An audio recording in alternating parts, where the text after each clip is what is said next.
Hi, this is Michael Buffer, and welcome to the BoxHard Podcast. Hello, everyone. This is Mikey Garcia.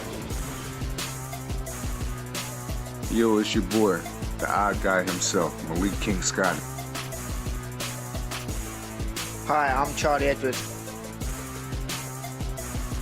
This is Fast Eddie Chambers, and you're listening to the BoxHard Podcast with my main man, Joey Coastman.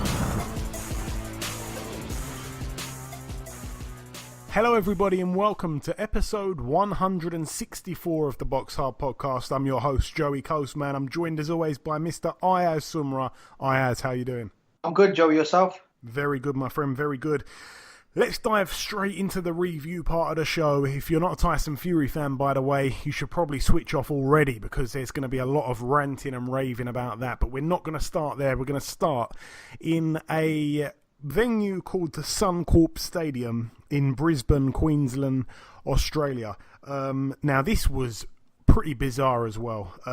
We saw here Jeff Horn, the former welterweight world champion. He moved up in weight, 2 weight divisions, up to middleweight, and he took on Anthony Mundine, a man that is firmly past his best. Anthony Mundine, 48-8, and obviously Jeff Horn, 18-1 with 1 draw. That 1 loss came to Crawford. It was for the vacant WBA Oceania middleweight title and the WBO Oriental middleweight title. Now, unbelievably, this card was shown on pay-per-view out in Australia. I mean, we moan about all the pay-per-views over here. I'd rather pay 15 pay-per-views a year over here than pay 1 pay-per-view to see what happened in that ring the other night. I mean, Jeff Horn hit Mundine with a shot. It didn't even look like a powerful shot. I mean, I reckon it kind of looked like, I don't know if you've ever seen like 2 10-year-olds having a fight. And, you know, these guys, 10-year-olds, they're not the hardest of punchers. You know, they're not full-grown adults. And I've seen 10-year-olds have better looking fights than what I saw here. Jeff Horn landed a shot on Mundine in the very first round, and Mundine goes down and stays down, and you know, he didn't even try to beat the count. He was knocked out in the first round. I mean, that is robbing the bank in broad daylight. I mean, it was absolutely dreadful. I mean, it really should be investigated. Anthony Mundine, I mean, all the talk he was giving in the build-up, all this stuff he was saying about Jeff Horn, and Jeff Horn's flattened him there, and Mundine straight away retired. Right after the fight, he retired. I mean, let's have it right. No one should be having a pay-per-view worthy fight, and they're that long in the tooth that they're actually going to retire after the fight. I mean, that goes to show he just wanted to rob the bank one more time. And I mean, I didn't watch the fight, but I've got that much passion about it. It was absolutely disgraceful from Mundine. He leaves the sport of boxing, thankfully. His record 48-9, and Jeff Horn 19-1 with 1 draw. It's a fantastic big win in Australia, but to be honest, for people that are outside of Australia that actually know boxing, it means absolutely zero. So, not quite sure what Jeff Horn's going to be doing. I'm guessing he's not going to be staying at middleweight because he's tiny for the weight. Complete bizarre. That was that was pretty shocking. On the undercard, though, a guy called Ben Horn made his debut. Obviously 0-0 his record, and he got in there against a guy who was also making his debut, and I'm guessing Ben Horn must be some kind of relation to Jeff Horn, and Ben Horn got knocked out in the 4th round of a 4-rounder. So in the final round he gets knocked out. Very bad stuff for Ben Horn, but fantastic stuff for Jeff Horn. I'm sure he's earned a few bucks for the crazy Australian fans that actually paid for that. I know that a lot of Australians actually listen to this show, so let me know if you felt that you got value for money. Moving out now to Italy. This one was the Matchroom Italy show. It happened at the Teatro Obi Hall in Florence. We saw Fabio Turchi, his record, in fact it's Fabio Turchi, his record 15-0, it's now 16-0. He also defended successfully his WBC International Silver Cruiserweight title against our very own Tony Conquest. A knockout in the 7th round. Very sad for Conquest, really, because it's been quite a number of years now since he's had a a good win. I think he's been very inactive. He hasn't really fought anyone of note recently, and I don't think he had the best preparation for this fight here. And unfortunately, I actually fancied him to pull off the upset, because this guy, Turkey, had never really been tested at that kind of gritty level, and Tony Conquest just couldn't provide a challenge for him, really. In Conquest, right before the knockout, he looked at his corner and winked at him just to basically say, yeah, I'm completely fine, and then he gets knocked out about 10 seconds later. So very, very sad for him. Also on the bill, we saw Devis Boshiero, a man with an absolutely beautiful looking record, 46-6 now with 2 draws. It's one of the best padded records I've ever seen. I mean, this guy, it is just so padded. I mean, he must be warm all the time, because he's so padded. 46-6 now with 2 draws. He took on our very own Martin J. Ward. It ended up being a split decision over 12 rounds in favour of Ward. His record now 21-1 with 2 draws.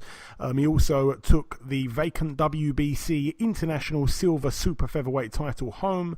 Also on the bill, topping the bill pretty much, Andrea Scarpa, former opponent of O'Hara Davies. He took on our very own Joe Hughes. Another split decision over 12 rounds. It went in favour of the Brit once again. So Joe Hughes is now 17-3 with 1 draw, and Andrea Scarpa 23-5. And the belt on the line here was the vacant EBU European Super Lightweight title. Moving over now to the Olympia in Liverpool, Merseyside, United Kingdom. We saw one fight to mention over here, and this was a shock for me. I mean, we saw Sean Masher Dodd, 15-4 with 1 draw, take on Jordan Ellison, a journeyman with a record of 10-19. And Sean Dodd actually got beat on points over 6 rounds. So he's really gone downhill since the few fights that he was involved in on Matchroom shows, like, your Cardle fight and obviously, Tommy Coyle and the rest of that. He seems like he's really lost a step. That's it for that one. Moving out now to the Paramount Theatre in Huntington, New York, USA. We've got one fight to mention over here. The return of former world champion Chris Algieri, 21-3 going in now, 22-3. A unanimous decision over 10 rounds against Angel Hernandez, who's now 14-12 with 2 draws. Hernandez had never been stopped going in, and of course he wasn't stopped here. I said that last week. I said, to be honest, this is a perfect opponent to get the rounds in and get back into the swing of things. Algieri, I think, won every round there, so it's good to see him back. He's been out the ring for 2.5 years. Moving out now to the Centre Videotron in Quebec, Canada. We have a couple of fights to mention here. Let's start with the undercard. Alexander Teslenko moved to 15-0. That was a 3rd round TKO against Edson Antonio, who's now 40-8 with 1 draw. Teslenko's one to watch, by the way, in the heavyweight division, a good prospect from Ukraine. Moving up the bill once again, talking of heavyweight prospects, Oscar Rivas, he moved to 25-0. The former Olympian representing Colombia by way of Canada. Like I say, 25-0. It was a successful defense of his NABF heavyweight title, and he defeated the previously undefeated Fabio Maldonado, who's now 26-1. Oscar Rivas has got a fight in about 3 or 4 weeks' time against Bryant Jennings in January. I think it's mid-January, so all the very best to Oscar Rivas. Moving up the bill once again, it's now time to talk about the main event here. Adonis Stevenson, 29-1 with 1 draw going in. He took on the undefeated Alexander Gvozdyk, who has a record now of 16-0, but he went into the contest 15-0. It was for the WBC World Light Heavyweight strap, of course, which did belong to Stevenson. I want to get down to the fight here.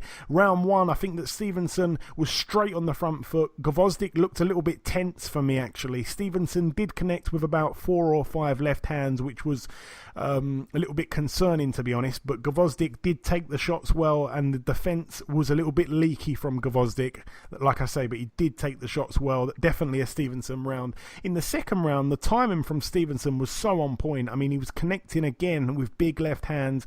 Gvozdyk was waiting too long. He was being too patient, and he was falling short a lot with his shots. So another round there for Stevenson. Now in the third round, down went Stevenson. It was 2 seconds into the round, but the referee ruled it a no knockdown. Stevenson took his time to get up, actually, so it would appear that he was hurt. He didn't just spring back up as if it was a complete slip or anything. And Gvozdyk suddenly had a lot of energy. Like, I think he realised he really did connect, and he tried to kind of finish him off right there. But Stevenson, despite taking a few meaty right hands off Gvozdyk, he did manage to see through the trouble and the little bits of danger there. But the referee made a bad mistake. I mean, the replay showed it was a legit knockdown. It should have been a 10-8 round, which would have levelled the scoring on my card. But instead, Gvozdyk had to settle for a 10-9 round in his favour. But yeah, the fight was hotting up at that point. In the fourth round, I felt was a very close round. Stevenson started well, but Gvozdyk finished very well. Probably, if I had to, I'd probably edge it to Gvozdyk on the later work in the round. In the fifth round, Gvozdyk was constantly circling to the left, making sure he was always moving away from Stevenson's power hand, and Gvozdyk started to out-throw Stevenson at that point. He wasn't landing with much, but Stevenson was throwing singular shots too often, and it was a clear round for Gvozdyk there. In the sixth round, I felt that Stevenson came back into it and started to do a little bit less headhunting and more variation in terms of his shot placement. I actually gave that one to Stevenson. Round 7 was a great round for Gvozdyk. He got through with a few big shots. A Gvozdyk round for sure. He seemed to be matching Stevenson's pace and even pulling away in the last half of the round. Like I say, a clear Gvozdyk round. Now in the 8th round, Stevenson, he was looking quite tired, I think, and Gvozdyk was outworking him and all round being busier. There was limited head movement from Stevenson. Stevenson was looking a little bit old in there all of a sudden, and for me, another round there for Gvozdyk. The 9th round I felt was a very, very close round. Gvozdyk probably just about did enough. It was a close-ish fight, really, after 9 rounds, and in the 10th round, Stevenson connected with a lovely left hand, and he actually staggered Gvozdyk, and Gvozdyk held on straight away, and he showed his ring smarts there. And then in the last few seconds of that round, Gvozdyk hit Stevenson flush with about 5 or 6 punches, which looked beautiful. But obviously Gvozdyk didn't appear like he really had that, the same kind of power that Stevenson possesses. And it was a very close round, but I actually edged that one to Stevenson, which is a little bit surprising, I think. And then in the 11th round, Gvozdyk at one point managed to trap Stevenson on the ropes, and Stevenson looked in trouble, but Gvozdyk wasn't able to put him away. And then again, Gvozdyk hurt Stevenson and had him on the ropes, and then finally Stevenson was knocked out. And after 3 separate incidents where he was badly hurt in that round, Gvozdyk did manage to finish him off with a number of clean shots, both right and left hands, and down went Stevenson, and the referee waved it off immediately. And initially I actually thought it was a little bit premature, but Stevenson did stay down, and he stayed down for an awful long time. And then obviously in the aftermath of it all, we know what's happened there. Stevenson went to hospital. It was very, very concerning, and they've decided to place him in a medically induced coma. So a lot of people at the moment have got Adonis Stevenson in their prayers. Obviously, he's got a very torrid past. He's had an awful past, really, and he's not the nicest human being in the world. But we all, of course, want him to recover from this, but I think that is certainly the end of the road for him in terms of his boxing career, which is a shame because it means that we're never going to get to see that Kovalev fight. I mean, both guys should have fought when they were both champions, but Kovalev lost his belts and then Stevenson lost his belts and a major part of his health it could be. So prayers for Stevenson. We're all praying for Stevenson, and hopefully he makes a full recovery. But I think that's certainly it for him in a boxing ring. But yeah, he's had a good career. He's made a decent amount of money, and of course he's reigned for a long time in that light heavyweight division. But yeah, that's really it on that one. Did you manage to catch any of that fight there, Ayaz? No, unfortunately I didn't. No problem. Let's move on then. Let's move out now to Poland at the PGE Toro Arena in a place called Gzorgzlek. I think I had trouble last week pronouncing that one, but we saw our very own Ashley Theophane 44-8 with 1 draw. He picked up win number 45. He made his opponent retire on his stool after 3 rounds. His opponent was called Bakhtiar Izgandazada. His record's now 11-16. Moving now to York Hall, Bethnal Green, London, United Kingdom. Quite a decent card, this one. I said it last week. There was a few decent fights on the bill. One of them was Yusuf Kamari. He moved to 7-0. A TKO in the 6th and final round against David Birmingham, who's now 8-3. We also saw we also saw Jonathan Palata. He moved to 3-0, a win against the undefeated Michael Lukakic, who now has a record of 1-1 with 1 draw. He was undefeated. He was 1 win and 1 draw going in. So nice little points win over 4 rounds there for Jonathan Palata, a man that's being trained by Don Charles. He's a heavyweight, by the way. Also on the bill, we saw Linus Udofia, 10-0. A lot of people very, very high on this guy. He went to points over 8 rounds. He won on points against the previously undefeated Michael Gazdic, who was 3-0. But Gazdic has had 3 fights in, I think it's 3 months. He's only been a pro for 15 weeks, and he's had 3 fights in 15 weeks, and now a 4th one. So, I think he's 35 years of age. I expected Udofia to get him out of there, but he ended up going to points over 8 rounds there.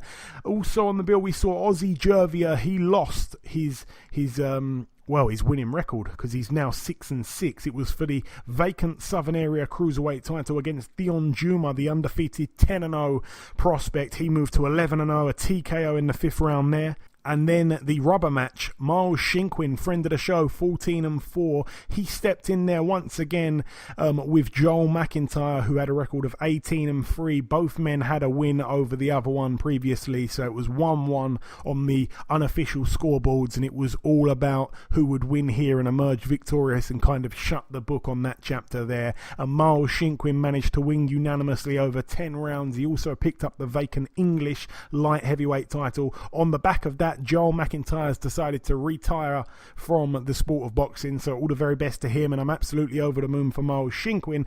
And now moving out to the big one at the Staples Center in Los Angeles, California, USA. Let's start with the undercard here. We saw Jesse Bam Rodriguez move to 8-0, a unanimous decision over 6 rounds against Jose Morales, who's now 8-9 with 3 draws. The brother of Deontay Wilder, Marcellus Wilder, he went to points over 4 rounds. Unanimously he won against David Damore. So Marcellus Wilder's now 3-0. Also, Julian J. Rock Williams, friend of the show, got a knockout in the 2nd round against Francisco Castro, who's now 28-9. Julian Williams is now 26-1 with 1 draw. That 1 loss came to Jermall Charlo.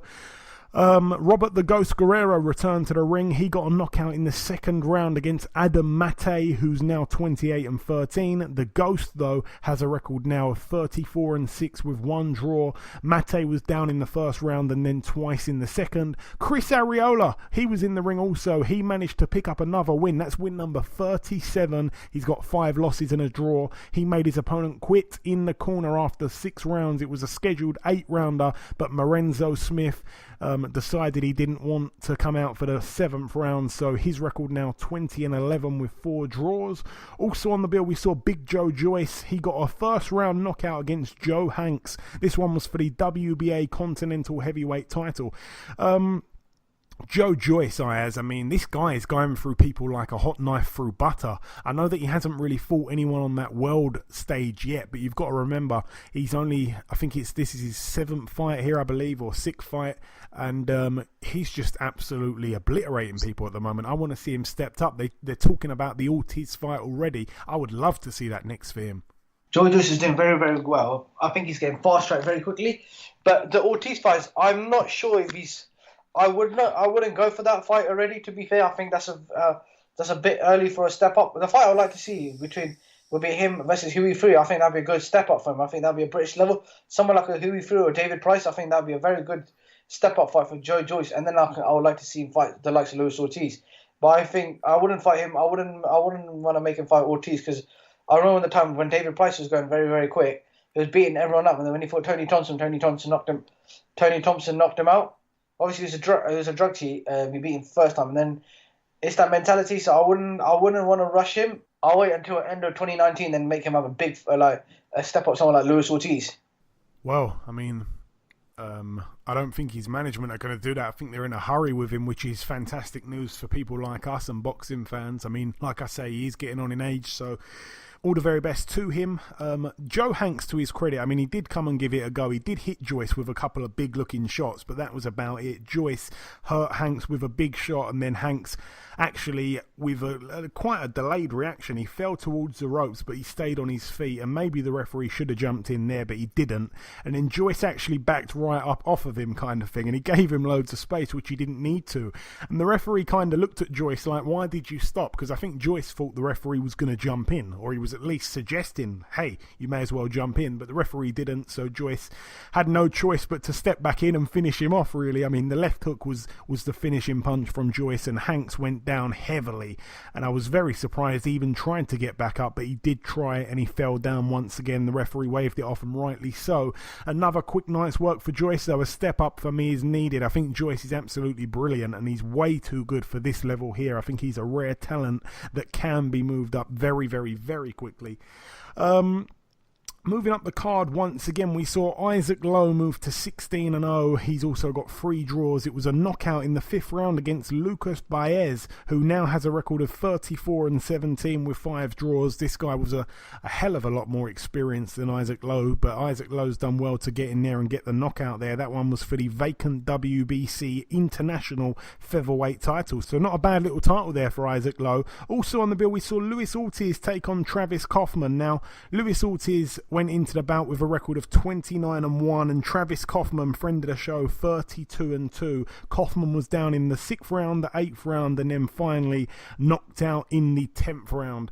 I mean, this fight here was not great for me. I think Ortiz did not look good at all. It kind of reminded me of when he fought Malik Scott. There was nothing impressive about it. There really wasn't. Travis Kaufman did not come to fight. The fight itself, I mean, I'm going to really try and go through this as quick as possible because I don't want to bore people to sleep here, but Kaufman did not throw a single punch in the first round. I felt that Kaufman's tactics was probably to try and let Ortiz get tired, but, you know, he didn't land anything, and Ortiz didn't even land much himself. It was a boring round there, but obviously Ortiz won for trying to, you know, press the action. He got off with a few jabs. In the second round, Kaufman came out in southpaw. I'm not quite sure why. Ortiz once again was the aggressor. Kaufman did let his hands go a little bit more. He did land a nice left, but Kaufman was clearly boxing to a plan to come on strong late, it looked. He didn't really look like he was in the best of shape himself, though, but Kaufman was clearly thinking in there. In the third round, Kaufman got hit low and he took some time, and then when the pair fought on, Kaufman decided to stand and trade with Ortiz, and he took a big left hook and a right hook that troubled him for a second, and Kaufman did get back to his plan, though. He kept the range, but still 3-0 after 3 for Ortiz in my books. In the 4th round, it was another round for Ortiz. He was getting frustrated, though. Kaufman just looked too small, and he didn't look strong enough to dictate anything. Ortiz looked in control, and he was winning every round. I was wondering if he'd tire or not, but it was such a slow-paced fight. In the 5th round, it was another round for Ortiz, but Kaufman was more active than any of the previous rounds. He needed to do something. The pace of the fight was too easy for Ortiz. And in the 6th round, that was the first knockdown round. It was a 10-8 round, of course, for Ortiz. Kaufman was down from a beautiful straight left hand. Kaufman did get back up, though, and he fought well, to be fair to him. Ortiz was actually celebrating like the fight was over. In the 7th round, Ortiz won the round once again. He was just on another level to Kaufman. It was easy work for Ortiz. In the 8th round, Kaufman went down again. He did once again get up, but another 10-8 round. A left hook put him down there from Ortiz. In the 9th round, again, it was another Ortiz round. He won every round, by the way. He was too classy for Kaufman. He was showing glimpses of pure quality now and then in the fight. I mean, Ortiz can pull off some real moves. He really can. Very nice looking moves. And then in the 10th round and the final round, Kaufman was down for the 3rd time. None of the knockdowns actually seemed to hurt him too badly, but the scorecards I felt were going to be very wide. I mean, mine, I was getting ready to type 100-87. I couldn't see how anyone could have had it any different.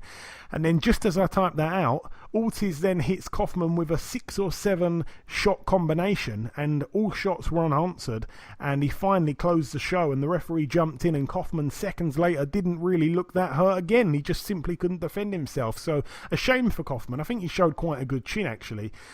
He was 1 minute away from surviving the distance, so gutted for him. But yeah, it wasn't a good display from Ortiz. It wasn't a good display from Kaufman. He's come out saying that he wants to fight the winner of, I think he said he wants to fight the winner of White and Chisora or something like that, or at least he wants to fight one of them. I think he's not really in a position to ask for those fights off the back of that performance, but we see stranger things happen in the heavyweight division. Luis Ortiz now 30-1.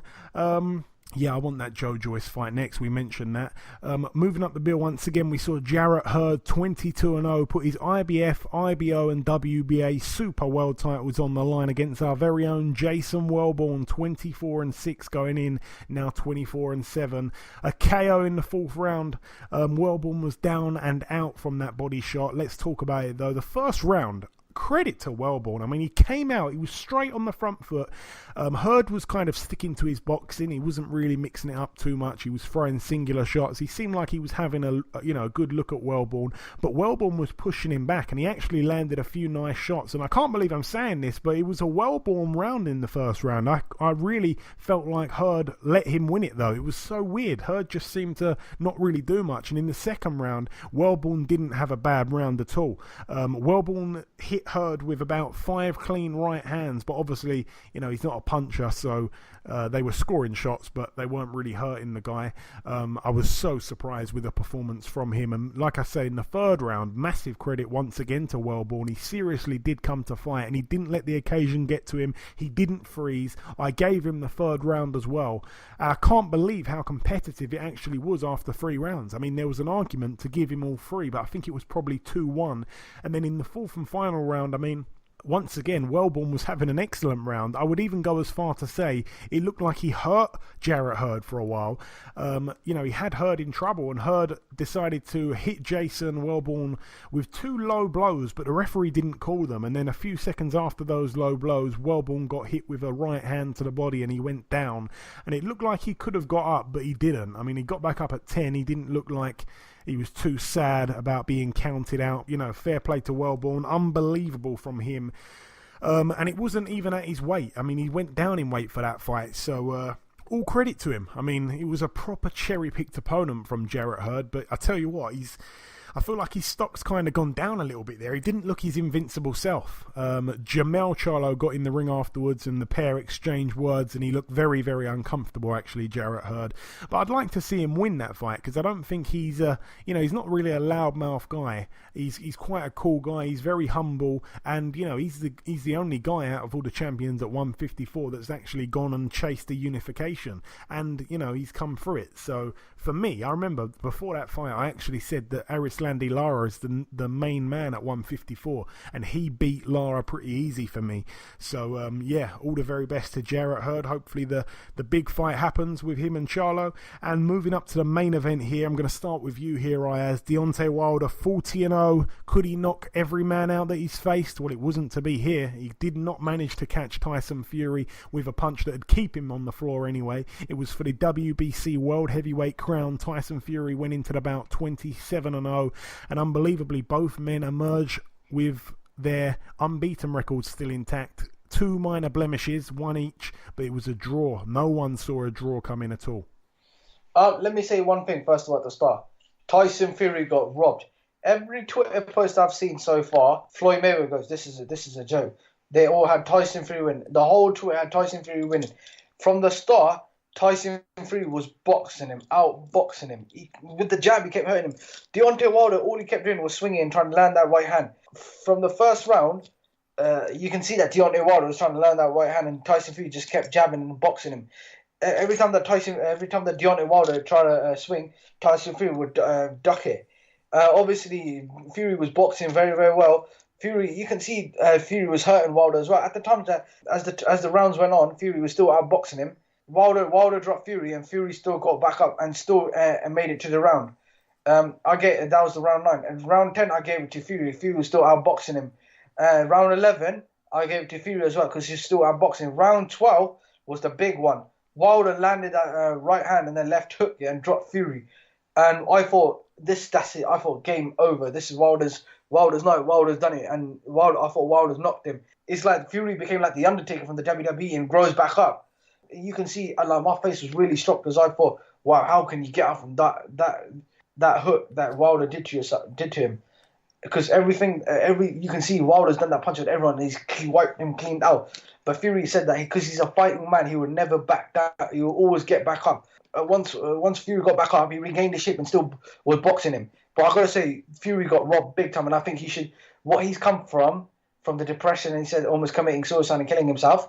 I applaud him, and I think he boxed very, very well. And I think he should have had that WBC heavyweight belt around him. Like Lennox Lewis said, when he went to America and he fought, he got robbed. Even he had Fury winning the fight. I had Fury winning the fight. That judge, I don't know what fight they're watching where they go 5 rounds to Wilder, 115, 111. I don't know what they're watching. Even I was watching even Paulie Malignaggi's when they in the Showtime commentary. He's like, what was that judge watching? He's like, I don't think they should be watching. I think they should be reviewing this case. Because let me tell you one thing. Fury won that fight. Fury got robbed hardcore. And I think if the rematch, I think Frank Warren should push for that fight. And I think that if Frank Warren delivers and brings it to him, I reckon Fury will win that fight easily by comfortable points win. Yeah, I mean, a few things that you said that I want to pick up on, Ayaz. Now, firstly, Paulie Malignaggi, I mean, credit to him. He always tells it how it is, and all the people that don't like him, you know, I understand he's not everyone's cup of tea, but, I mean, he really does tell it how it is, and he says things that others are frightened to say. So credit to him. I'm very proud that he stood up and said what he saw. He said it how it is, and he always does that consistently. You know, you say a robbery there, Ayaz, and you know, when it comes down to it, we know that no close fight can be called a robbery, but this wasn't a close fight. This was a complete robbery. I agree 100%. I don't like to use the robbery word too easily, but this was a complete robbery. I mean, my scorecard was 115-111 in favour of Fury. I mean, that is the exact same scorecard that the dodgy judge gave in the opposite direction to Wilder, which is absolutely shocking. Let me just quickly go through the fight from what I saw. I mean, the first round was a close round. I don't think no one really overcommitted at all. I think Fury snatched around due to the last little exchange which he got in. They kind of both exchanged, and I think Fury landed the cleaner shots. It was towards the very last few seconds. Now, in the second round, it was another close round, but I think Fury nicked it on his earlier work in the round when he was actually doubling and tripling up the jab. I mean, Wilder got through with 1 or 2 right hands, but nothing telling at all. In the third round, I felt that Wilder started well and was very active. I mean, he'd certainly upped the pace, but Fury came alive down the stretch of the round, and Fury did a lovely move where he spun Wilder on the ropes, and he avoided, I think it was 3 punches. He avoided 3 punches, and he came back with a nice 1-2 of his own. It was absolutely perfect. It really was. Another Fury round for me, so I had it 3-0. In the fourth round, it was a very, very close round. I think that Fury got a bloodied nose in that round, and I actually gave that one to Wilder. I think that he possibly did enough just to nick it, but it was very close, and Barry Jones disagreed. He actually gave it to Fury. But, yeah, a lot of people had it 4-0 in favour of Fury. Of course, one judge, which was the dodgy Mexican judge, he actually had it 4-0 in favour of Wilder, which is just so unexplainable, but I actually had it 3-1. Wilder seemed to me like he was getting closer with his shots, but he was certainly missing wildly at times as well. In the fifth round, again, it was another Fury round for me, a very close round though until the last minute of the 3 minutes. I think Fury repeatedly just kept stealing rounds literally by a 2 or 3 shot combination. It was so close, that round there, but it was worrying because you'd think that close rounds would probably go Wilder's way, which obviously on one judge's scorecard they did. But for me, I actually had it 4-1, and I wasn't being biased. I was really seeing this, as straight as I could. In the sixth round, it was another Fury round, a very, very clear round for Fury. Not really putting a dent in Wilder though. I was very surprised that Wilder hadn't really let his right hand go. He seemed very gun shy. He seemed like he didn't want to overcommit and get caught. And we thought that he would probably throw more right hands than Klitschko. But after 5 rounds, I think it was probably about the same. So I had it 5-1 to Fury. In the 7th round, I think that Fury won the round amazingly. I mean, Deontay Wilder was missing badly. I had Fury 6-1 up after 7 rounds. Wilder needed to win every round at that point just to earn a draw, if there were going to be no knockdowns, of course. I expected closer scores, probably from the judges. I've written that here, but no matter what happens from here, I've written that after 7 rounds, no matter what happens from here, what a performance from Fury. Now, in the 8th round, it was another Fury round, and that was the clearest round of the fight for me. I mean, Fury absolutely schooled Wilder in that round. It was actually embarrassing for the champion, and I was asking myself, can Fury's fitness keep up with him in the later stage? He cannot afford to lose concentration for 1 second, and Fury did take a right hand in the last few seconds of that 8th round, but I just couldn't believe that he'd fought the whole fight in orthodox, because I thought that he'd try and box in southpaw, because obviously Ortiz gave Wilder a lot of problems, and Tyson Fury's like a lot taller than Ortiz, so I thought that could have been very, very interesting, but he didn't really stay in southpaw at all. I mean, he was in orthodox for pretty much the whole fight, aside from a few seconds here and there where he'd switch it up. In the 9th round, down went Fury. I was very worried by the way he dropped. I didn't think he was going to get back up, because I know what Wilder's power's like, and the way he went down, it kind of seemed like it was a little bit of a delayed reaction. Fury didn't really seem to go down from a hard shot, but obviously on the replay, I think it was a temple shot. I think it was a short left hook followed by a right hand to the temple, so obviously a 10-8 round. But yeah, it looked like a little bit of a delayed reaction, but he did get back up and he responded fine. Now in the 10th round, it was another Fury round, and you said this, Ayaz, he came out in the 10th round after being dropped, and he fought excellently. Wilder possibly was tiring at that stage. Wilder was missing a lot, and obviously he tried to finish off Fury from the round before that. Fury was making him pay when he was missing as well, and I just did not want Fury to get too overconfident. I was hoping that Wilder didn't get a second wind, and of course Tyson Fury needed to stay focused. Going into the 11th round, a closer round, I felt both men were tiring, but I was blown away that Fury's managed to stay that switched on, and he somehow looked the fresher of the two in that 11th round with 1 round to go. I mean, for me it wasn't even close on the cards. And I've written here, don't get reckless, Fury, please God.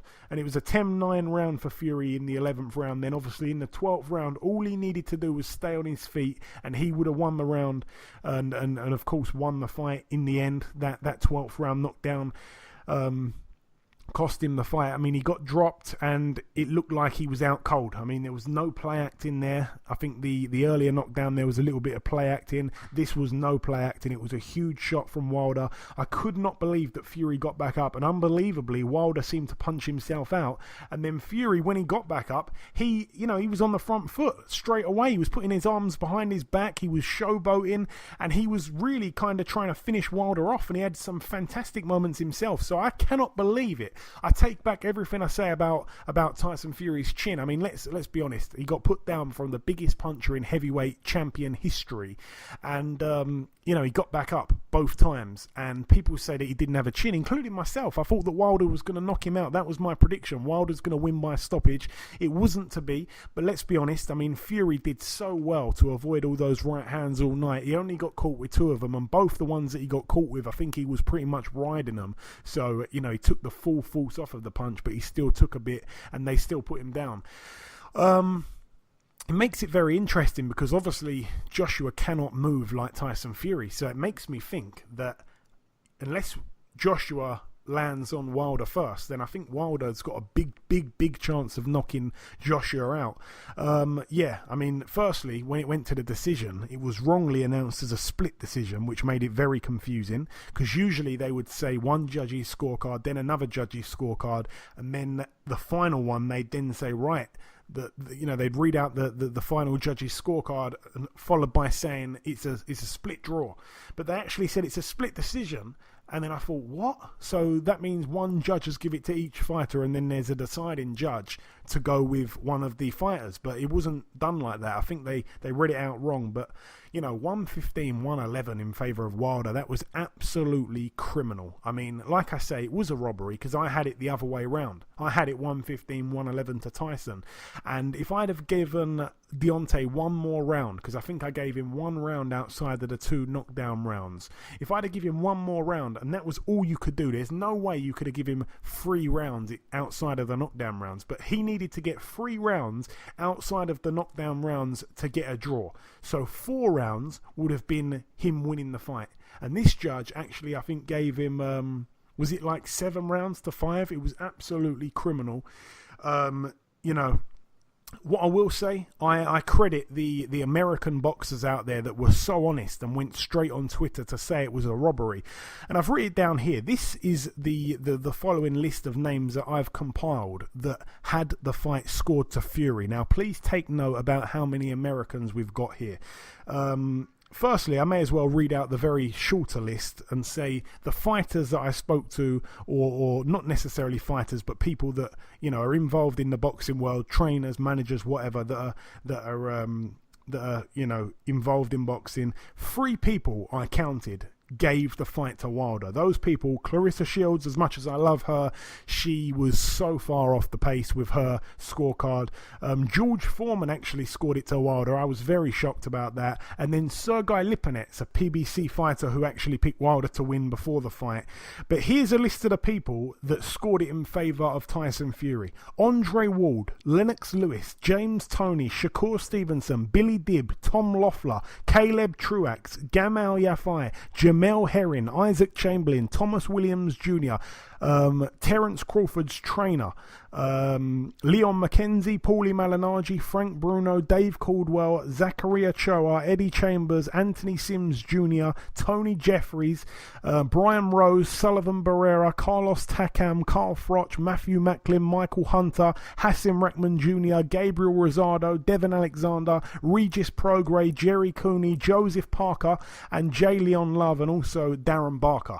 I mean, all these people cannot be wrong. They're all former fighters, and to be honest, most of the names that I've reeled off there are world champions, so they know the game properly, and there was no bias in that. Like I say, many of the people I've mentioned there are American, and they thought that Wilder was going to win. They were actually favouring Wilder. They wanted Wilder to win, but no, they could not make a case for him.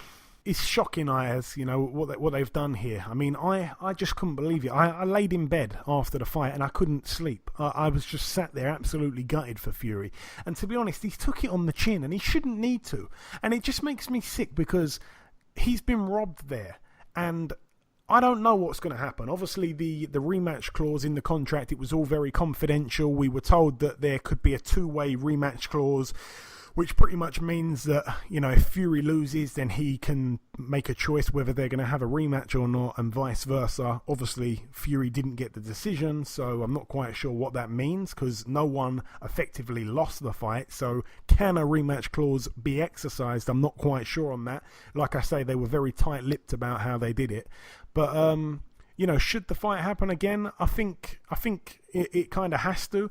A lot of people are giving Tyson Fury so much credit here, and for me, I don't know how you see it, but for me, Tyson Fury is the number 1 heavyweight in the world, and that's putting Joshua aside. I think that Wilder's got that unorthodox style where he doesn't really show you respect, and he will just throw a haymaker, and it sounds crazy for a world champion to not really have much technique, but he's so kind of weird with his style, but it works for him. It works tremendously. But for me, I think that, and I said it before, Tyson Fury would struggle more with Wilder than he would Joshua. And I think some people probably don't agree with that. But for me, I think on that performance there, which I cannot believe he managed to pull it out of the bag. I doubted him so much. I think he beats Joshua with ease. Yes, I agree with you there. I still think Tyson Fury is the number 1 heavyweight. I think he soon is going to reclaim his position of getting his belts back, and I think he will soon. I think, like I said, I think he is the number 1 thing. I truly believe he should have won the belt, but I think he's going to get a belt in the future. One thing I like to see. I personally, if the Joshua fight or Wilder fight happen, if I was Tyson Fury, I'll go for the Emanuel Charlo belt. Yeah, that's an option, to be honest. I didn't really think about that, but I care so much about Fury that I almost want him to take an easy touch after that, because I'm like, man, that was too early for you to take on Wilder like that. He wasn't even 100%, and he managed to do that. I mean, I just can't fathom what he's done there. I mean, I doubted him so much going into the Klitschko fight. I didn't think he had it in him, and he pulled it off. And then I doubted him so much. I didn't think he had it in him to stay away from those right-hand bombs that 39 other people couldn't stay away from. I didn't think he could do it, and he did it. And I almost can't believe he can do it again. Like, I'm thinking, if they have a rematch, can I really side with Fury to stay away again? Like, really? Like, he just keeps amazing me every single time I see him in the ring against a big challenge. He just amazes me. But for me, he's proved himself there. He's the #1 heavyweight in the world. I sent a tweet out to the Ring magazine asking that they should reinstate him as the champion. Now he's back active. That was a fight there where, 2 of the best fighters in the heavyweight division got it on. And Tyson Fury didn't lose, so he should be reinstated, in my opinion. That would be a great thing for them to do. A few other people, I think, saw my tweet and then started tweeting the same thing to Ring Magazine. Don't worry, I see you. And yeah, I think that they should give him back his belt, to be honest, but I don't think they're going to do that. I feel gutted for him, because after all what he's gone through, man, like, he's gone through all of that for some BS judging. And now, what does he do? Like, we'll go and do the whole thing again. And hopefully next time the judging will be better. They're not going to come to the UK. I don't think they want to come to the UK. They're not going to come to the UK. And, if Tyson Fury fights like that again, unfortunately, even though it was absolutely punch perfect, it wasn't good enough because of that stupid judge. And even the English judge that had it a draw, I mean, what was he watching as well? Jesus Christ. I mean, I don't know what to say. Like, I'm completely dumbfounded by it. I think it's bizarre. It's horrible. And to think what that man's gone through, not just physically but mentally, to prepare himself, and it's all been for nothing. I mean, he got a heap of money, and that's that. But like, he's got no status off it now. Like, he's shown once again that he's the man. So for me, he is the #1 heavyweight in the world. I wasn't too sure because he put all that weight on. When he beat Klitschko, he was unquestionably #1 above Joshua, no problem. Then Joshua started picking up all his belts, and a little bit of me thought, it's a bit of a 50-50 fight, that one now. And like I say, I didn't even think he'd beat Wilder, and he absolutely played with Wilder. And I don't know what he does from here, unfortunately. I think Wilder, he probably won't want to fight him again, because if he doesn't land that punch, then he's not winning the fight. It's as simple as that. He must know that. I mean, he knows he lost the fight. If he doesn't land the punch, he's not winning on points. And he didn't land the punch in this fight. He just got absolutely gifted a draw. And Fury, being in better shape than what he was, he's probably going to not get hit with 2 big right hands and then get dropped. So for me, I think Wilder needs to not think about that. And a little bit of me wants, because I do really like Fury, I want to see him take a bit of an easy ride. And for me, he's already proved himself as #1. He's #1 again, even though he's not really in the best shape. I mean, he's done fantastic to get in the shape he's in, but he's not in the best shape as it is. And a few more fights, or a few more weeks in training camp, I think a bit more time with Ben Davison, it'll all gel together even more. And I think he'll be an absolute force. So I just want him to take a seat, a little back seat. I don't want him to obviously put pounds on again and all stuff like that. He needs to keep training, but give him an easy fight. Let Deontay Wilder and Anthony Joshua fight each other. Then the winner fights him. Let them guys go and put miles on their clocks. He shouldn't have to do it again. Give him an easy give him the Emanuel Charlo fight. Give him that. Give him something to just keep him busy. Let them lot fight each other, because that's apparently the fight that Wilder wants. Let those guys fight each other and let Fury fight the winner. That's what I say. What do you think, Ayaz? What would you like to do? I mean, obviously we've got Anthony Joshua without an opponent. We've got a fight date set for him in April. It's looking like he's going to be taking on the winner of White and Chisora. After that fight the other night, I've got no interest in him taking on, Dillian White's supposed to win that fight. So I've got no interest in seeing him rematch Dillian White. I think some casual boxing fans, they don't even understand that Joshua's already fought Dillian White. They have only found out about who Joshua is since he become world champion. They don't even know that the fight would be a rematch. So I've already seen that. Now, if Chisora wins, I do not want to see Chisora and Joshua. Forget that. That's not even a pay-per-view fight. Forget that. That would just be a punch bag versus an Adonis. I don't want to see it. So what do you think should happen next? Should we see Tyson Fury rematch Deontay Wilder? Who should Joshua fight in April? Should Wilder try and take that fight? And then the winner fights Fury? How do these three mix up? How would you like it? I personally don't think Wilder's going to take the Fury fight next. I read Eddie Hearn said there's a surprise in the bag. There could be another person. They said Dillian Whyte's a front runner. They're going to try and negotiate with Deontay Wilder, but there's another person in the running as well, but they don't know. They said it's a surprise. So I still think Joshua's going to fight. I think Joshua's going to fight Dillian if he wins his next fight. Wilder, I think, is going to take just a normal, like a defense. And for me, Fury, I think he should fight. I think he should just fight Emanuel Charlo to win that belt. Yeah, but then let's say that, Joshua, I'd pick to beat Dillian Whyte again because we've already seen him knock out Dillian Whyte before.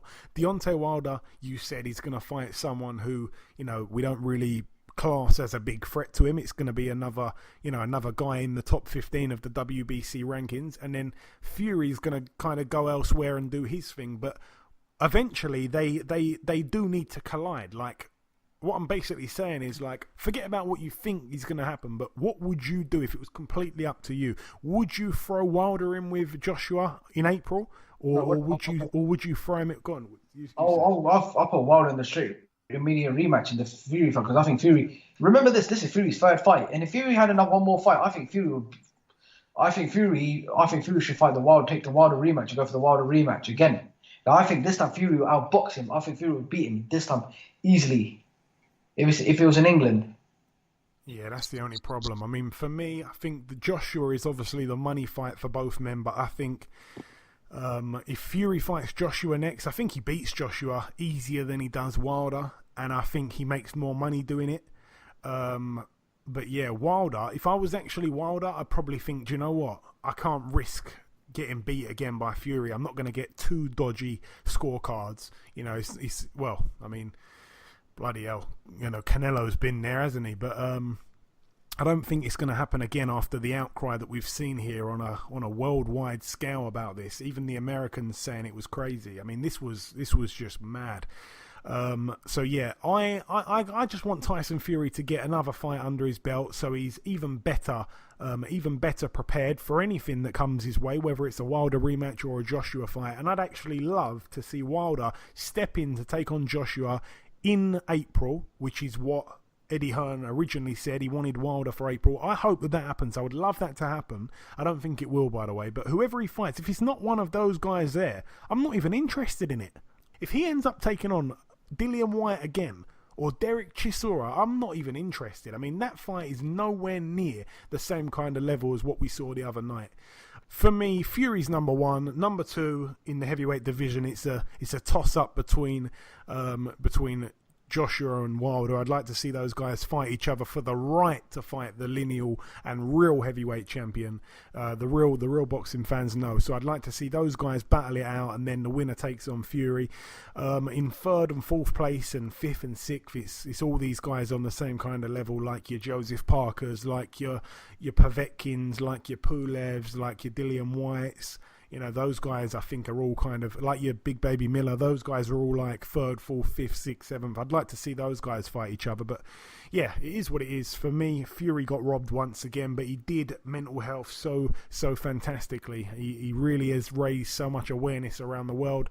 And yeah, everyone needs to vote for him to win the BBC Sports Personality of the Year. Please get onto that. That's so important. Everyone's vote counts. And finally, just a good word on Ben Davison, a young man that stepped into a role that many people didn't think he could, he could do. I mean, he filled the shoes of Peter Fury, and he did it very, very well. He brought some fantastic experienced guys in the corner as well, but he did a phenomenal job, so I take my hat off to him. But that's really it for the review part of the show. We've really gone through lots and lots there, but like I say, a lot needed to be said. But that's really it. Like I say, just before we wrap up part one, the last thing to do is to welcome guest number one. Ladies and gentlemen, please welcome the former two-time middleweight world title challenger. It is, of course, Mr. Willie Monroe Jr. Willie, welcome to the show. Hey, how you doing, man? Hey, very good, my friend, very good. So, Willie, first things first, obviously, you've been a professional now for just over 10 years. It's been quite a while, but before that, you were an excellent amateur. I mean, your amateur record, unless I'm mistaken, was something like 128-14. I mean, that's sensational. What was your highlight, you'd say, in the amateurs, Willie? I won 3 national titles. We came very close to making an 08 Olympic team. I lost in the qualifiers to Sean Porter, who ended up becoming the 2008 Olympic alternate. So, that was pretty big. You know, we won Empire State Games twice. We won 4-time Golden Glove champion. We won a lot of stuff. You know, I've been doing it since I was 6. So we're able to accomplish a lot and pick up a good pedigree, and have a lot of fights as an amateur, which suited me well as a professional. Yeah, for sure. Now, you mentioned there about Sean Porter. Did you fight any other guys that are making noise now in the pros? You fought them in the amateurs? A lot of those guys, I fought them when we were like kids, you know what I mean? But Sean Porter, Dominic Wade, I never fought Demetrius Andrade, but his big brother, who was a very talented middleweight, I fought him twice. Me and Boo Boo won a couple national together. Me and Danny Jacobs were in the same. Me and Danny Jacobs never fought, but we were on a couple national teams together. So was Rashid Warren. All of those guys that were in that 08 class, I either fought some of them or were on national teams with them. Excellent, man, excellent. And I know that you've sparred some top guys over the years. I know that you've been in there with the likes of Marta Rojan, Miguel Cotto, Austin Trout, Andre Berto. Have I missed any other guys out? Randall Bailey, Demetrius Andrade, me and him, I helped him out in a couple camps. He's helped me in a couple camps. Ishe Smith as well. He hasn't left anybody out. Ishe Smith helps him. Usually everybody that's getting ready for Laura, they call me. Now, obviously, I want to go back in time a little bit to that Golovkin fight. You took him on in May 2015, Willie. Now, you gave him a lot to think about. I mean, it was a very competitive fight while it lasted. What do you remember from that fight? Because a lot of people kind of found out who you were on a global stage after that. A lot of people in the UK, they really took to you after that fight. I just found out that I could stand and bang with the best. I was 19-1, so I only had 20 professional fights when I took that fight. But, I also understand that in this business, and up until now that I'm signed with Al Heyman, I never had a big push or money or the right promoter or the right management behind me. There's always some screwy stuff. So, I understood that in this boxing business, you need somebody like an Al Heyman behind you to help you excel because, no matter how talented you are, how good you are, how hard you work, if they're not making the right moves on the business, and it could be to your demise. And, I just learned that it was just a couple of different turns I had to take, but at the same time, I'm a firm believer in God, and I believe that God makes no mistakes, and that's what led me to where I am now, and I'm just blessed. And then, of course, your next world title attempt was in London. I was ringside for that fight when you fought Billy Joe Saunders. I remember being pretty disgusted with some of Billy's his antics in the build-up to the fight. It was sad to not actually see you come out victorious, if I'm being completely honest. How good is Billy Joe, Willie? Were you surprised by anything on the night from him? I wasn't surprised by anything by him. It wasn't, it was more one of those things, like I just said, the business and the moment and how it took place rather than the fighter, you know what I mean? Like Golovkin, that was a hard fight. Billy Joe Saunders wasn't a tough fight. But just everything that was going on. And I don't know if you remember around round 5, a girl and her boyfriend got beat up ringside. And that they were right in front of my brother. And the girl was from my hometown. And for a couple rounds, I kept asking my coach in the corner, is my brother okay? Because I thought they had jumped on my brother.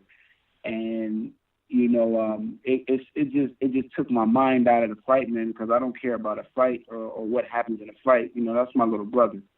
And it was just a real nasty event. And if you watch the fight around round 9 or round 10, I started picking up and really fighting because I started hearing my brother scream from the other side of the ring. So then I knew my brother was okay. Well, the thing that was on my mind mostly was whether my team and my brother were okay because it was only 8 of us over there.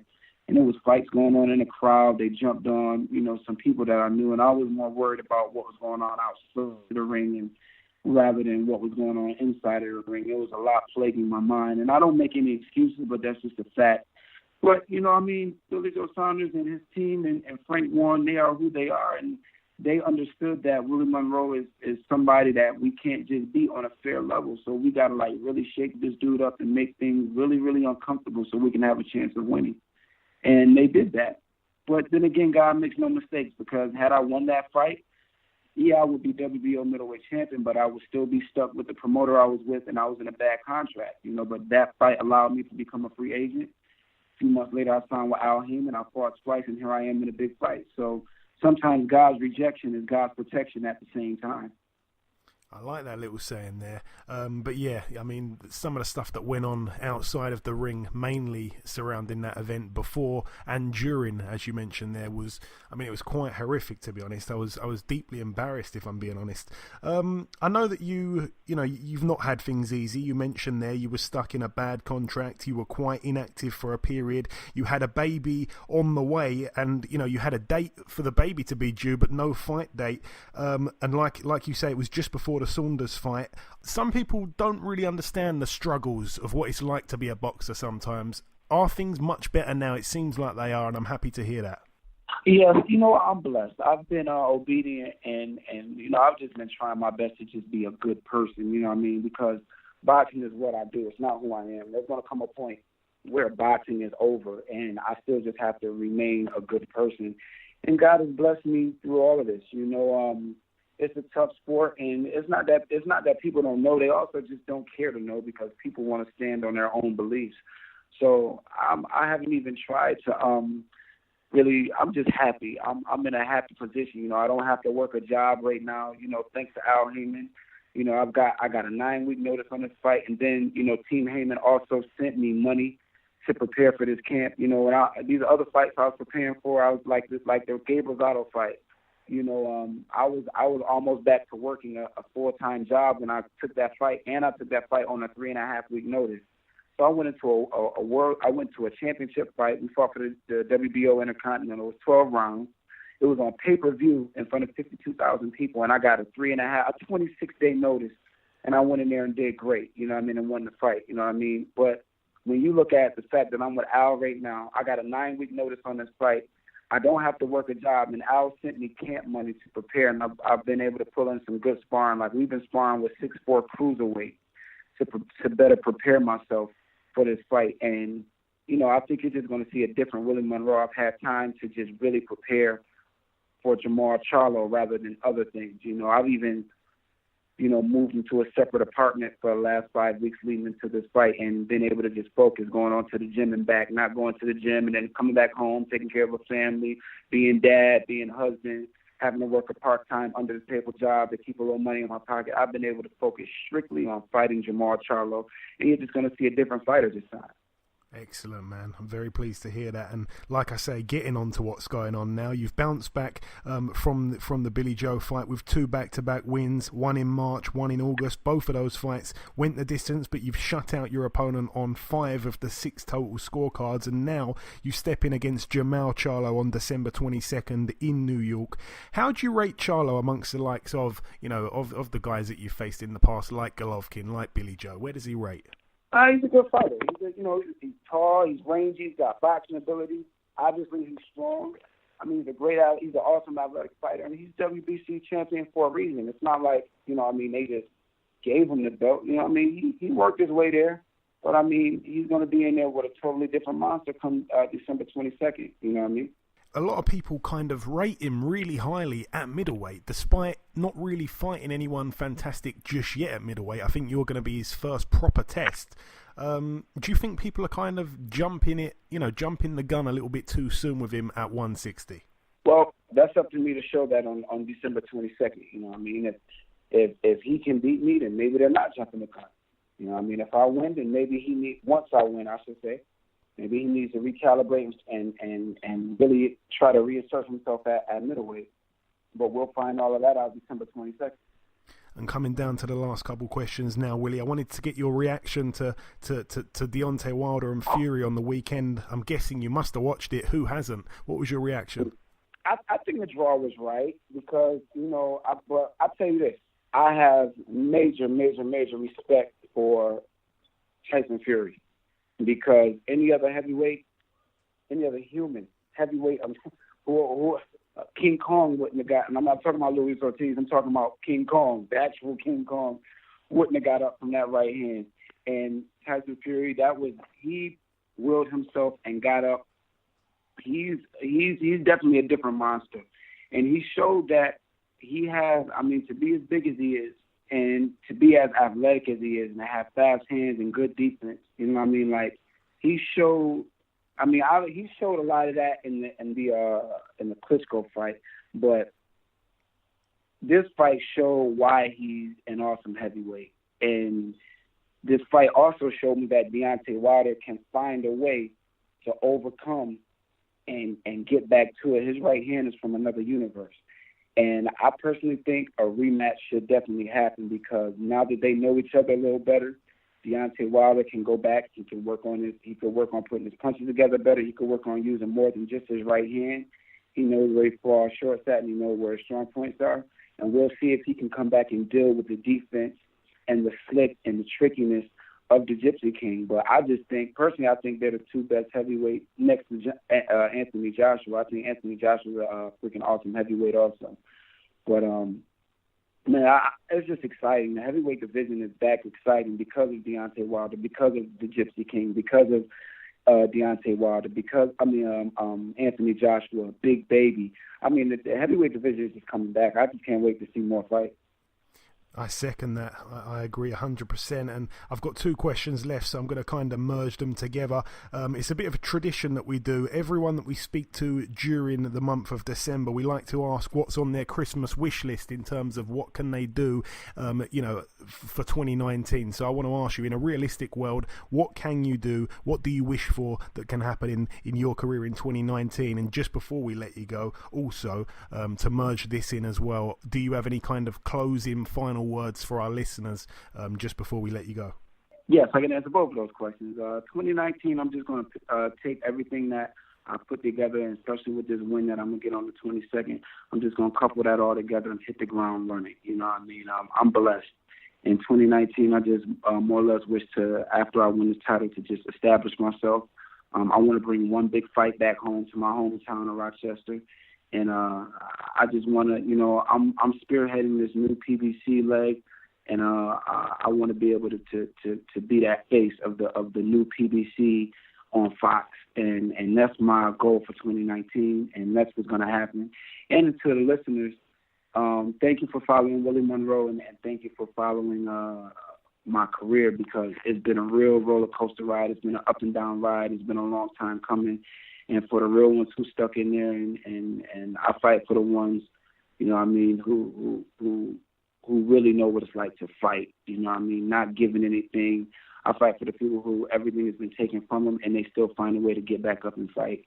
And thank you for following Willie Monroe Jr. Very well said. You are a credit to the sport, Willie, and I'd like to thank you for your time this week. I'd like to wish you the very best for the 22nd, and I'd like to end this interview by saying, of course, there's an old saying, third time lucky, and God willing, your third world title challenge will be a successful one, sir. Speak soon. Awesome. Thank you, man. Third time to shine. God bless you, bro.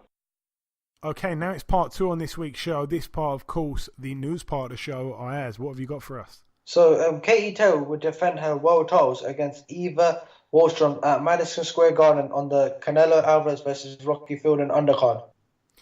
Yeah, brilliant platform for her to defend her world titles on. I mean, it's been announced on the 4th of December, so only 11 days out from the actual fight night. So, it's not really ideal. I'm guessing her opponent hasn't had enough time to prepare, and it's a bit unfortunate because her opponent's taking on arguably the best pound-for-pound fighter in women's boxing. So I feel sorry for the opponent, but I don't know. I feel like they kind of throw Katie Taylor on a card here and there to just put the cherry on the cake, but it's a cherry that not everyone really wants. It is what it is. It's a brilliant platform for her. I'm pleased for her, but I'm not necessarily loving that, we're going to see that fight. I'm sure it's going to get a nice slot on the TV when I'd rather probably see a different fight with someone that's actually had proper notice for a fight. It doesn't have to be a world title fight, but, it'd be a more competitive fight if you like. But, yeah, I mean, I can't tell Eddie Hearn what to do. And finally, David Price has been added to the Dillian White versus Derek Chisora undercard. Yeah, he takes on Tom Little. Obviously, we haven't seen Tom Little, or I haven't seen Tom Little since he lost to Daniel Dubois. The thing about Tom Little is he comes and gives it a go, and he really shows up to fight. He's not really scared of anything, so he will turn up and try and put it on David Price. And to be honest, that's the worst style for David Price. Tom Little's extremely confident, and it's a fight where you can't really count him out of because David Price has regressed so much, or perhaps was never as good as what we thought. But Tom Little's going to come and give it a go, and I think that could end up being a shootout. That could end up being a good fight. So, it's not going to go the distance. We know that either Price is going to tag him with a proper big shot, or Tom Little's going to overwhelm him and end up forcing a stoppage. So, quite an interesting fight, but it's not really worthy of a pay-per-view undercard. I mean, both guys are not even British level. So, it's just mad, some of these fights that get chucked on the pay-per-views. Is that it for the news you mentioned, Ayaz, yeah? Yes, that's it for the news. Okay, thank you very much, Ayaz. Right, moving out now to Ireland. Let's start over here with the previewing. It's at the Royal Theatre in Castlebar. Friend of the show, Gary Spike O'Sullivan. His record 28-3. He's in an 8-round contest against Gabor Gorbix, a man that we've seen a few times over here. His record 26-13. All the very best to Spike. Moving out now to the Titanic Exhibition Centre in Belfast, Northern Ireland, United Kingdom. We've got Conrad Cummins 15-2 with 1 draw. Topping the bill against Brian Rose, 30-5 with 1 draw. That one is for the vacant WBO European middleweight title. Conrad Cummins is an underdog in that fight. I'm absolutely stunned about that. Anyone that's listening to this, maybe have a little dabble on that one there. Moving out now to Croatia at the KC Drazen Petrovic in Zagreb. We have Filip Hrgovic, 6-0. He defends his WBC international heavyweight title against Talo Pereira, who is 11-3 with 2 draws. I think Pereira's mixed it with some decent level in his losses, but it's a good opponent actually at this stage of Hrgovic's career. Obviously, Hrgovic, the bronze medalist from the Olympics. Moving out now to the Mecca at the Regent Circus in Swindon, United Kingdom. 1 or 2 fights to mention over here. We've got Harlem Eubanks, 6-0. He takes on MJ Hall, who's 0-24 with 1 draw. Boy, oh boy. Moving out now to Sheffield in Yorkshire, United Kingdom. We didn't do the predictions on this, Ayaz, actually. So what I think I'm going to do is I'll put the polls out now, and then by the end of the show we'll think about it and we'll make our predictions at the very end of the show, and then hopefully the listeners have voted on theirs. So we'll stay tuned on the predictions if we manage to do it. Obviously we're a bit tapped for time this week, but let's start with the undercard here. We've got Kez Ashfaq 3-0. He's in a 6-rounder against Jay Carney, who's 5-3 with 2 draws. We also have Kid Galahad in a tick-over fight. Kid Galahad 25-0. He's in an 8-round contest against Brian Marina, who has a record of 10-4 with 1 draw. Galahad seems to get on every single Kell Brook undercard. Anthony Fowler 8-0. He's in a 10-rounder. His opponent yet to be announced. Josh Kelly, he was on last week's podcast. His record 8-0. He's in a 10-rounder against former world champion David Avanesian, who's also a friend of the show. 23-3 with 1 draw. That is a wicked fight, by the way. The way they're moving Josh Kelly, I mean, it's quite unbelievable. Some people say he cherry picks. They're absolutely mad. Moving up the bill once again, John O'Carroll 16-0 takes on Guillaume Frenoy, who's got a record of 46-1. Quite a padded record for me, Frenoy, but he has got some great wins. Like I say, John O'Carroll was on the show last week, so I absolutely hope he can win this fight, because the winner gets that golden ticket and gets the fight against Tevin Farmer for the IBF World title. That's a 12-rounder there.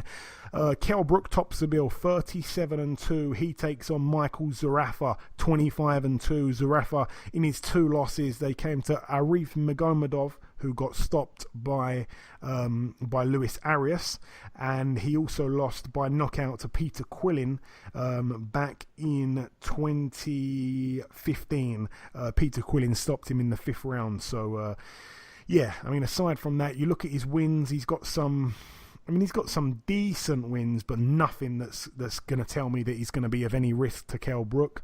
That should be an easy win for Kell Brook. Hopefully straight after the fight they announced that the Khan and Brook deal was done, but we're hearing lots and lots of rumours about Khan almost signing a £5 million guaranteed fight against Terence Crawford. I hope he doesn't take that fight.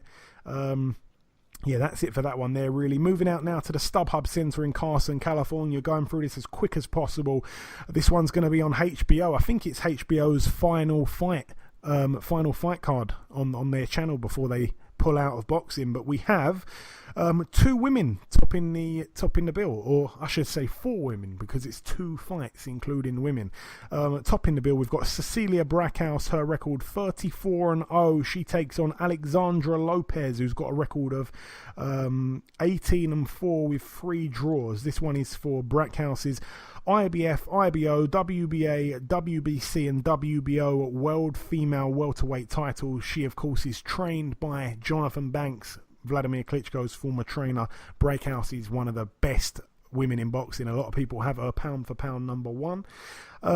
What a fighter she is. And then also on the undercard, friend of the show and my duet partner, Clarissa Shields, 7-0. She puts her IBF, WBA and WBC World Female Middleweight titles on the line against Femke Hermans, who's got a record of 9-1. Both those fights I've mentioned there, 10-round contests, 10 2-minute rounds, of course.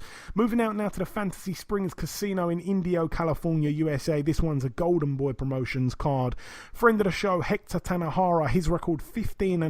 He's in a 10-round contest against Robert Manzanares. Now his record is 36-2. That's a humongous, mammoth step up there for Hector Tanahara. It's a 10-round contest. I'm hoping he gets the job done, but this is a real fight that he's got on his hands here. This guy's mixed it with guys that have fought for world titles. I think he's lost his last fight, if I'm not mistaken, to Mercito Gesta, and I think he lost on a majority decision, and Gesta just fought Linares. So yeah, this guy's mixed it with people that's really mixed it at top level, and he's narrowly lost to them. So very hard fight there for Hector Tanahara, a prospect out of the Robert Garcia Boxing Academy. And now we're coming down to one of the final bills to mention. At the Bowie State University in Maryland, USA, we have a few friends of the show here. Michael Fox, 18-0. That's the brother of Alontes Fox. This guy, Michael Fox, I think he makes 140, and he's like 6'3". It's absolutely outrageous. He's in an 8-round contest. His opponent yet to be announced. Also, Hasim Rahman Jr., the son of the former heavyweight world champion Hasim Rahman. His record 6-0. He's in a 6-rounder against Kendrick Houston, who's 1-3 with 1 draw. Also, we have Lorenzo Simpson, a very good amateur standout. He's making his debut here in a 4-rounder. And we also have brother of my friend Michael Hunter, his younger brother. I think he's 26 years of age. He's a welterweight, undefeated, 8-0. Keith Hunter. He's in a 4-rounder. His opponent yet to be announced. And also the other brother of Hasim Rahman Jr., his other brother Sharif Rahman, 3-0. He's in a 4-rounder. His opponent yet to be announced. And then coming down to the final bill at Madison Square Garden Theatre in New York, USA, we have 2 fights to mention, really. We've got Isaac Dogboe, 20-0, friend of the show. He puts his WBO World Super-Bantamweight title on the line against Emanuel Navarrete, who's 25-1. That's a 12-rounder there, of course. Navarrete's only loss came in a 4-round fight. And it was really weird because his opponent didn't weigh in the day before. So he lost the fight on paper, but it was for some kind of small title, and they actually gave him the title because the guy didn't come to the weigh, and it was really weird. But anyway, he lost in a 4-round fight, so that doesn't really mean too much. He's now fighting Isaac Dogboe, and I tell you what, Navarrete can bang. I think he's got about 20-something knockouts. I think it's 22 knockouts from 25 wins. And then obviously topping the bill, it's a unification. It's the WBA Super World Lightweight title and the WBO World Lightweight title. Pedraza stole the WBO title away from Raimundo Beltran last time out. He upset the odds there, and here he takes on Vasyl Lomachenko, 11-1. Pedraza obviously 25-1. The one loss came to Gervonta Davis. I tell you one thing, it's a good fight though, Ayaz. I mean, I'm certainly picking Lomachenko to win against Pedraza, but Pedraza's no slouch. Aside from that one fight where he didn't look great against Gervonta, and Gervonta looked like an absolute beast, he's a good fighter, Pedraza. We've seen him in there with Stephen Smith. We've seen him in there with Beltran. He's got some skills about him. It's not a walk in the park for Lomachenko. I really don't think so. I disagree with you right there, Joe's sorry to say. But I think Lomachenko's on a different plan, and I think he's pound for pound starting. I think he's going to knock Pedraza out. Okay, statement there. I mean, yeah, I think Lomachenko's on another planet, but I just think some people saying it's a complete mismatch. I think it's quite a decent fight. I think Pedraza's got some skills about him, but okay, I'll leave it there. But yeah, certainly a Lomachenko win for me. But like I say, we've really tried to whiz through everything as quick as possible. That is the end of the preview part of the show. We spent lots and lots of time ranting and raving about the review part. We brought you that. We brought you guest number one. We brought you the latest news. We brought you the preview part just there. And just before we wrap up the show and ultimately end things, we need to bring you the last final piece, the last little gem, and that is to bring you guest number 2. Ladies and gentlemen, please welcome the WBO Super-Bantamweight World Champion. It is, of course, Mr. Isaac Dogboe. Isaac, welcome back on the show, my friend. No. Thank you, Jerry. How are you? It's my pleasure, my friend. Yeah, Neho right back at you, by the way.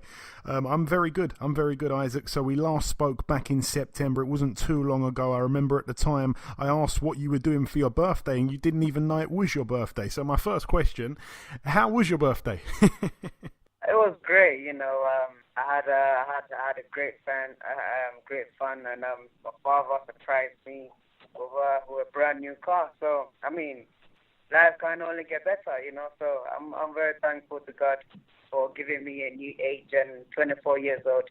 Great and greater things just keeps happening to me. Brilliant, man, brilliant.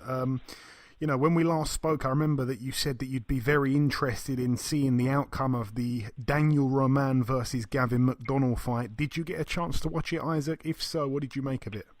I saw a few highlights of the fight. I mean, and Roman is a great guy. He did what he had to do, and he got Gavin McDonnell. So, I mean, right now, all we are asking for is for unification fight. We can do that in the UK. I mean, the UK fans and fans globally, they want to see it. They want to see a great fight. They want to see the best fight, the best. So right now, we've got a task ahead of us, and we have to focus on that. And that's Emanuel Navarrete, another tough Mexican fighter. It's one of Mexico's finest fighters, and we have to take him out. We have to get rid of him first, and then continue with our search for a unification fight.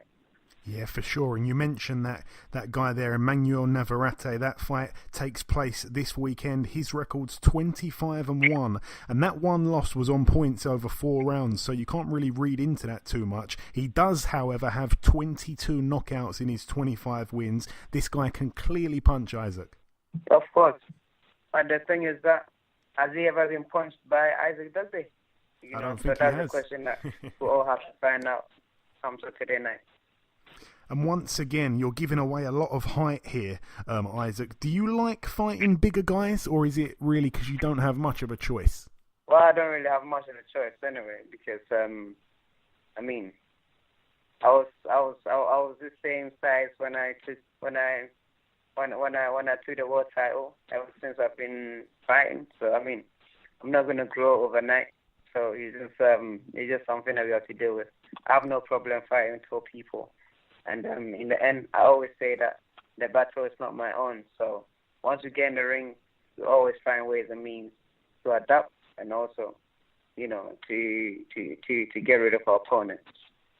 And you're coming off of 5 stoppages in a row. Navarrete is coming off of 8 stoppages in a row. That's a lot of stoppages, especially for Super Bantamweight. Does this fight end in a stoppage, or do you see it going the distance, Isaac? I mean, this is the type of fight that TV like to see. We are fighting on ESPN, and fans globally, I mean, they're the kind of things that they like. These are the kind of things that they love. Two fighters who love to knock their opponents out. So, I mean, things can only get better. It's like I see two trains will be colliding. So, come Saturday night, there we're going to see, a great fight, a potential candidate fight of the year. Because two guys who love to punch. We both get punch hungry, and we just want to get at each other and just, I know that, God willing, come Saturday night, I'm going to be on top. And I'm going to show my class. I'm going to show my level. Emanuel Navarrete, he's strong, he can fight, he's tall and rangy. I mean, we just have to, like I said, we'll adapt to any situation, anything that he throws at us. And of course, you're fighting on Lomachenko's undercard. Firstly, Isaac, are you a fan of Lomachenko? And secondly, your last fight was on the undercard of Beltran Pedraza, and obviously Pedraza pulled off the upset that night. Do you believe Pedraza has a chance of pulling off once again another upset when he fights Lomachenko on Saturday? Well, I mean, these guys are great fighters. You can't really take anything away from them. This is boxing, and anything can happen. I mean, I wish them both best of luck. They are credit to the sports, and they have to do what they have to do. They have to entertain the crowd, and I mean, it can only get better. And coming down to the last couple questions, Isaac, did you get a chance to watch Tyson Fury take on Deontay Wilder? If so, what were your thoughts on that fight and the whole outcome? Actually, I didn't get a chance to watch the fight, but I saw a few highlights of it. I mean, I can't really pass any judgment on it because I didn't see it. No, that's fair and enough. I cannot base my opinion upon the opinions of other people. Yeah, that's fair enough. And like I say before, when we spoke last time out, it was just a few weeks away from your birthday. Now we're just a few weeks away from Christmas. What will you be getting up to come Christmas time, Isaac? What will happen for you? And obviously going into the new year as well. Much celebration? Christmas is a time that we spend with our families and our loved ones. And I just can't wait to get rid of Navarrete and then go back home, to my hometown. First we'll be going to London, and then from there go back to my hometown in Ghana, Anyako, to celebrate the Christmas with my people there. They're waiting for my arrival so that we all, join together and give praise and thanks to the Almighty God, the one that has been giving me victory, the one who will be giving me victory come this Saturday night. Very well said, my friend. And finally, Isaac, just before we let you go, have you got any kind of last closing words just for the listeners before we let you go? All I've got to say is, Naho, Naho, Naho, Naho, Naho, Naho. Everyone should come down to the Madison Square Garden. It's going to be fireworks. You all know. Just come and have and witness it for yourself. Great fight, entertaining fight. As Dogboe taking on Emanuel Navarrete, a tough Mexican warrior. And look, all I can say is that you just get down there and let's have a ball. This is the big apple. This is a big apple. I think Dogboe, we have landed. The boys are back in town. The Warriors are back in town, and we can't wait. To give you an entertaining fight. To give you a knockout to all of our global fans. And I'm thoroughly looking forward to that, Isaac. I wish you all the very best for Saturday. Thank you once again for speaking to us, my friend. And I'll be tuning in live for sure. I hope that we catch up sometime in the new year. All the very best till then. Thank you too. Thank you for having me on your show. God bless. Take care. Okay, and this wraps up episode 164 of the BoxHard Podcast. I've been your host, Joey Coastman. Ayaz Sumra has been Ayaz Sumra. Because this week's show was so jam-packed with the talking, with the interviews, with this and that, we completely forgot to put the polls out on Twitter, and therefore this week there won't be any prediction league, so I'm very, very sorry about that for those that really like to get involved in that. It will return next week, though, so keep an eye out for that. I tell you what I'm going to do, though, as a replacement this week for missing out on the prediction league, we're going to do a t-shirt competition. All you've got to do is leave us a review on iTunes. The best review will win a BoxHard Podcast t-shirt, and I will personally get Ayaz to post it out for you. A big thank you to our two guests on this week's show, the undefeated WBO World Super-Bantamweight champion Mr. Isaac Dogboe, and the two-time world title challenger Mr. Willie Monroe Jr. All the very best to both men there. The biggest thanks of all, though, goes out to you, the listeners. Enjoy your weekends, people. Stay safe, and we shall catch you all again next week.